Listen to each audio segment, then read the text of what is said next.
ఒక్కో టికెట్‌కి 1100 రూపాయలు వసూలు చేశారు. పైగా ఇప్పుడు మాకు సంబంధం లేదు అంటున్నారు. ఇప్పుడు డబ్బు ఉంది కాబట్టి హీరోలు 25 లక్షలు ఇచ్చేస్తారు. ప్రాణాలు తీసుకురాగలుగుతారా?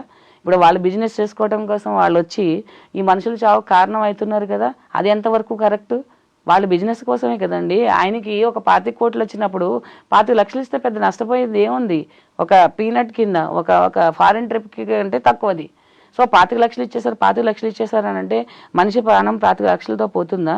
మీరు కూడా వస్తున్నప్పుడు ప్రజల్లో క్రేజీ ఉందన్నప్పుడు ఆ రెస్పాన్సిబిలిటీస్ అక్కడ కరెక్ట్‌గా కంట్రోల్ చేయగలుగుతామా లేదనేది వాళ్ళు కూడా వ్యక్తిగతంగా తర్వాత వాళ్ళు యూనిట్ ప్రకారంగా కూడా జాగ్రత్తలు తీసుకోవాలి.